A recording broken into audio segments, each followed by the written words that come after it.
Ça s'est passé un matin, comme ça.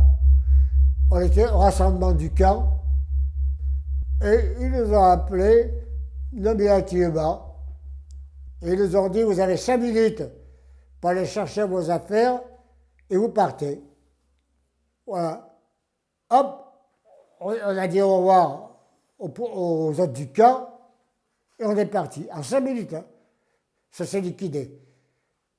Et les gens se sont rendus compte que les Viettes ne nous avaient pas raconté d'histoire, parce qu'ils nous racontaient depuis des années la route sur laquelle vous travaillez sera celle de votre libération. Vous voyez, la belle carotte qu'on agite comme ça. Et par le fait qu'il y avait, je ne sais pas, je crois qu'il y a 150 gars qui sont partis, ça avait quand même sacrément regonflé le moral. Par contre, après le départ du deuxième convoi, ils se sont bien aperçus que ceux qui étaient partis, ce n'étaient pas les plus méritants, ce n'étaient pas les plus travailleurs, c'était les seuls qui étaient valides. Moi, je n'étais pas parti parce que j'étais en piteux état. Le jour où j'ai été désigné pour être libéré, j'ai d'abord pris des adresses de mes camarades pour prévenir leur famille, ce que j'ai fait d'ailleurs. Et j'ai jamais su comment j'avais pu être libéré. Pourquoi? Alors attention, pour être libéré, il y avait quand même 300 km à faire du pied. Hein.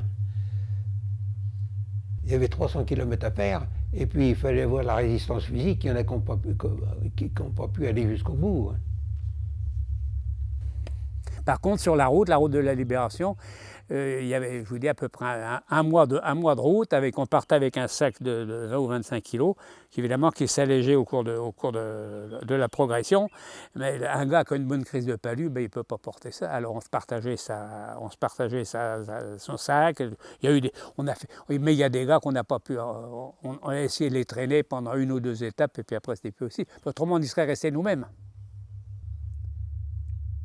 Quand on a été libéré, d'ailleurs tous les déplacements avec les Viettes se sont faits de nuit, hein, parce que ça c'est une manie qu'ils ont, et le jour on restait camouflé. Non. Ensuite, il y avait chaque jour réunion politique, ça c'était indispensable, ils nous faisaient réunion politique tous les soirs, et chaque jour il fallait faire un résumé de la réunion, vous vous rendez compte, hein? On arrive à la dernière étape. Il a fallu, où le chef de camp nous a abandonnés, là, il a fallu faire encore même topo et un résumé de la réunion et remercier au Kimi pour sa bonté. Voilà les trucs comme ça. Aux abords d'Hanoï, on voyait déjà le poste à l'horizon. Alors le lendemain, on nous dit, bon, ben, vous allez prendre cette piste et vous partez sur le poste, vous êtes libéré. Mais avant de partir, il y avait un commissaire, ou je ne sais pas, qui nous faisait signer un papier, comme quoi on ne prendrait plus les armes quand un peuple opprimé. Je me suis pensé, tu avais qu'à me le faire signer le premier jour, ça. Mais tu vas voir quand je vais de l'autre côté.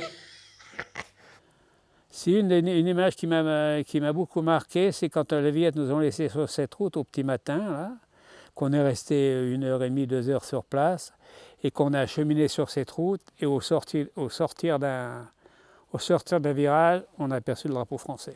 Ça, j'avoue que ça fait quelque chose. Parce qu'on ne l'avait pas vu depuis un petit bout de temps quand même. Ouais.